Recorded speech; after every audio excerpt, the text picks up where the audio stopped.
आपका नाम बोलिए और सोसाइटी का नाम बोलिए और एजेंसी ने आपको क्यों नोटिस दिया है, क्या मामला है? क्यों नोटिस दिया? हाँ प्लीज। ओके, मेरा नाम किंजल है। हम भावना बिल्डिंग में रहती हूँ। मैं 25 साल से उधर रहती हूँ।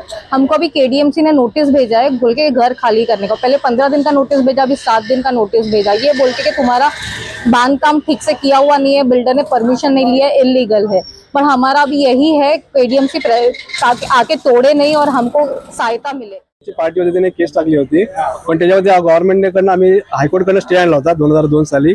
तो स्टे आतापर्यंत कायम होता, फेब्रुवारी मार्च एंड पर्यंत।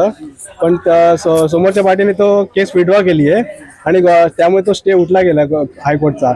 तर त्यामुळे ती केस विड्रॉ झाल्यामुळे आता केडीएमसी आता एकदम ह्याच्यामध्ये आली की आता आम्ही तोडणार म्हणून।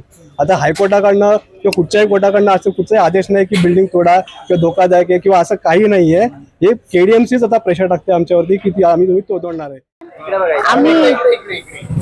आम्ही भावना कोऑपरेटिव्ह सोसायटी मधून आहोत। डोंबिवली ईस्टला आमची बिल्डिंग आहे। गेले 38 वर्ष आमची जुनी बिल्डिंग आहे। आज आम्हाला केडीएमसीने नोटीस लावलेली आहे 7 दिवसामध्ये ती पाडण्याची, पण आमचे पेपरही सगळे ओके आहेत आणि आज आम्ही 38 वर्ष सगळे रहिवासी आम्ही तिथे 29 कुटुंब राहत आहोत। तर आम्हाला आमची बिल्डिंग न पाडण्यासाठी आम्हाला प्रोटेक्शन हवं आहे।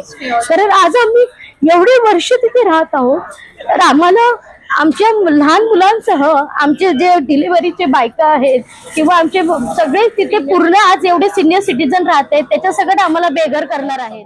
खाली इतना ही चाहिए कि हमारा घर हमको मिलना। आपका नाम क्या है?